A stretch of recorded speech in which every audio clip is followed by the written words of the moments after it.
only several days into 2023, and it already feels like it's been several months. Why does January always feel like forever? Please explain. Anyway, for my first reading vlog for 2023, I decided that I will be creative and do the same exact first reading vlog that I did for 2022. Yes, I have decided that I will be making this a personal tradition of mine to make my first reading vlog of the year be about books that have book cover designs that align with the color of the year. For 2022, the color of the year was very Perry. So I have selected books that have the shade of purple in their book cover design, and the four of those books have elements of dark, cozy fantasy in them, and it was good. Had a good time. For 2023, the color of the year is Viva Magenta, and to be perfectly honest, I'm actually still very confused about what this color is exactly. Like, is it pink or red or orange or purple? It's every single one of those colors, I feel like. Anyway, I have selected these two books for my very first reading vlog for 2023. These are Viva Magenta colors, right? Right. This is how it looks like from the back. Such pretty books, right? These two books are critically acclaimed coming-of-age books. I thought coming of age would be such a meaningful way to start the year. Not to mention very fitting, don't you think? The very first book that I'm going to be reading for 2023 is Careless by Kirsty Capes. And this has been longlisted for the Women's Prize for Fiction last year, 2022. So this is pretty new. This is contemporary, and I don't want to read what's at the back. I just want to be surprised. The only thing I know about this book is that it deals with teenage pregnancy. So, I don't know. I'm just really happy that the coming of age YA genre is getting good representation in the fiction awards around the world. So, and I'm gonna be reading Jellicoe Road by Melina Marchetta. This is a very loved book, right? So, not only has it garnered so much recognition and praise, but it's very much loved. So, I have great expectations for this book. I'm not even gonna lie. Viva Magenta! Such a gorgeous color. And I hope I will have just as gorgeous a time when I read these books. And we start with Careless.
It's only been a couple of days and I've already finished Careless. And I will say, wow, what a powerful, incredible way to start the reading year. I couldn't be happier that I picked a very excellent book to start 2023. Careless is so gripping, so compelling, so emotionally and mentally arresting, I would say. It's a kind of book that I believe I would really, really think about for a long, long time. Even after finishing this, I think several months later down the line, probably until the end of the year, I would always think about this book. Do you see the tabs though? It's a very thought provoking read, which means there's a lot of things to ponder and reflect on, to discuss, to agree and disagree with. So I'm gonna talk more about this later. In fact, I think I'm gonna sit down and let it marinate. But yeah, what a very good read.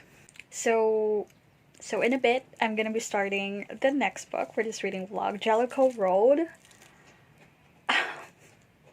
Am I really setting up myself for setting the standards so high for the rest of this year? You don't know.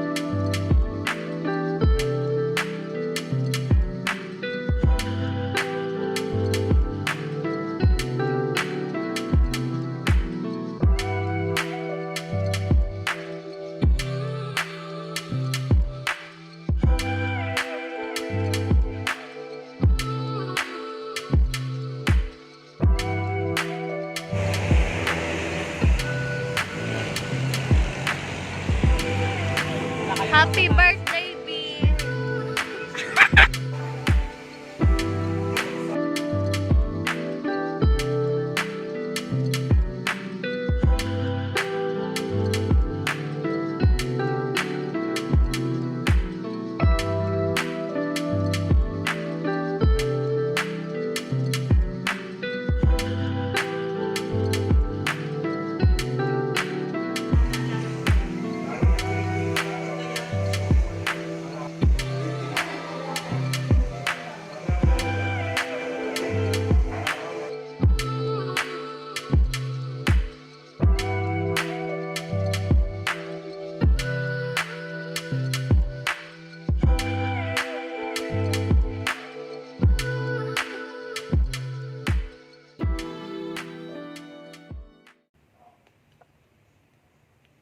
So, I think I've reached a turning point in the book. I'm gonna be straightforward. For a long time, I've been so confused about this book, and probably because it is a lot of genres mixed into one. That's why I can't determine how exactly I feel about it. But I think it has reached a point. I'm this far along into the book. Um, I don't know how the formatting works for other editions of the printing of this book, but I've reached page 255, or the end of chapter 17. If you know, you know. You know what happened. And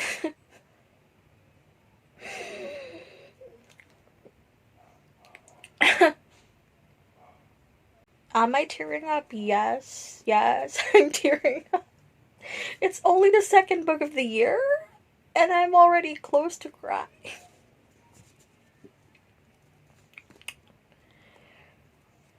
Whew. Anyway, yes, I'll continue reading, and I'll talk to you later.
I finished Jellicoe Road, and I had a brilliant time with this book as well. The month of January is always filled with plans and thoughts and events to celebrate my brother's birthday, but I had such a brilliant time with this book. I enjoyed it so much. And that means it's time to do the wrap up for these two books. I'm so excited. Careless. I can't stress this enough. Kirsty Capes' writing really blew me away. This is an exceptional book, and I'm still thinking about it, actually. That's how powerful this book is. It's so memorable. I have so many thoughts about this book. Yep. I've tabbed this so heavily. That happens when a book is so thought-provoking, and I love it when that happens. A more straightforward way to kind of give you an idea about my thoughts and feelings towards this book, as cliche as it sounds, would still be the star rating system. On a writing perspective, I will give this a 5. A perfect 5. However, on the reading perspective, I'll give it a 4. So, all the math and the ratings aside, overall, I'll give this a 4.5 stars.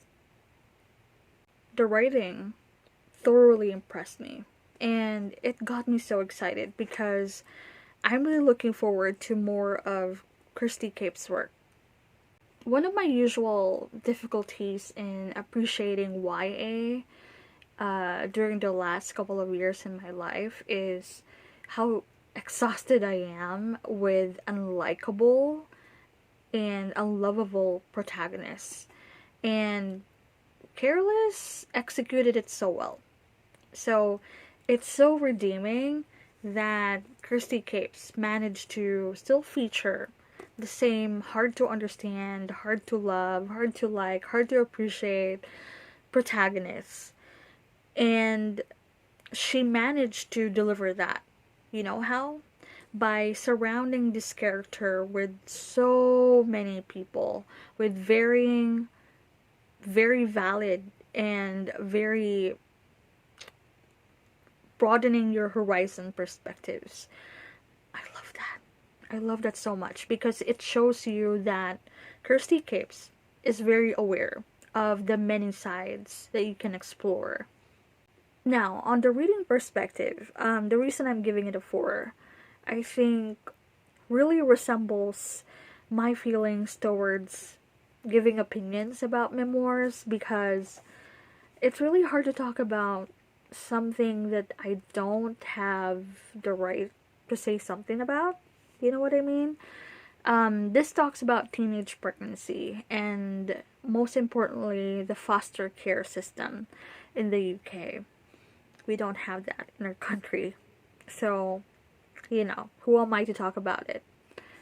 And I love it that Kirsty Capes managed to insert the Asian perspective in that, because The best friend of the protagonist here, her name is Ishal, easily one of the best characters in this book, really managed to, insert how it's being viewed in the lens of someone who also considers their family in a situation. And that's probably why I struggle to grasp or come to terms with what she terms or what she calls conditional love, because I feel like, as with everything else, the only people who can speak about certain things would be people who has actively taken part in the said issue. So if you're talking about conditional love, for me, you can only say so if you have given something, if you've contributed something, sacrificed something, lost something in the process of loving someone, and you did not receive anything in return, then perhaps you can complain or rant, about conditional love. But if you haven't, it's really so hard not to view it as just sheer entitlement. She has undergone terrible things in her life. She's never had an easy life for sure. But, as with every YA protagonist, her decision making skills, of course, she's a teenager, so, you know. But nevertheless, don't let that discourage you from picking up this book, because there's so much to learn, so much to see, so much to experience, so much to open your mind to in this book. And I'm so grateful that I picked this up as my first book of 2023. Jellicoe Road. You know what? Interestingly, it's so hard. It's inevitable to really compare these two books, since they're both really good coming-of-age tales. I'm really not intending for this to be this much of a coincidence, but I'm also giving this one a 4.5 stars. As I was reading this book, my mind is kinda set on giving this a 4. Because on a reading perspective and the writing perspective, I'd give this 4 stars on both fronts. The writing is really lyrical and really heart-tugging. However, I feel like if only it established itself earlier. I understand it's kind of a slow burn, and it kind of taken its time to do the world building. I just wish the world building isn't as confusing, because you would really only realize the whole picture halfway through the book. So I just wish we got immersed earlier. For me, what really makes this book a standout are the characters. This is also featuring flawed characters, a lot of them. But what this book really did well, what book really triumphed or succeeded in doing, is showing us their growth. It's magical. How you witness them going from here to there. And you can't help but be proud of how they found themselves and even acquired new visions of the world and went to their path of healing. So why am I giving this a 4.5 stars? If I'm all set to give it a 4, you ask. If you have the edition of this book, it's on page 404. I really want to read it to you. I'm so itching. I'm so desperate to read it part to you, but it's such a massive spoiler. that I think would take away from the experience if I read it out to you right now. So just please go pick up this book and see for yourself. That part, that scene, I'm not even being dramatic here, that quite impacted the trajectory of how I view the love is a choice perspective. It's somewhere along chapter 26, if you're asking me. The moment that I got to that part, the moment when I read that sentence that was uttered by the main character, by the protagonist here, I just found myself crying. I was not sobbing, but my tears just flowed from my eyes. And I had to close the book, put it down for a while, and I just stared into space and cried. It's groundbreaking. And don't be confused. I repeat, the writing here, even though it took its time to establish the plot that it's trying to present, and it gets kind of confusing because the character point of views are kind of overlapping or intersecting. Sometimes even on one chapter you'll have several. Don't let that fool you. The writing here is gorgeous. It's lyrical in the most heart-aching way. So for that, you definitely should give this a try. 2 stunning reads for the beginning of 2023. Couldn't have it any better. Contemporary coming of age is really doing it for me this year. I'm so glad that it's setting the right tone for what I want my year to be. I highly recommend these books. These are the kind of books that you would love to talk about with people. So I wish if you are watching this that you would pick this up and give this a try. I would love to discuss this with you. I hope your January had been fantastic. I hope you had a great time with your books at the beginning of this year. And I hope we have a beautiful year ahead. It's actually still January right now that I'm filming this, and I am in fact already starting on my next reading vlog. I hope to also see you there. Thank you so much for watching this video. See you!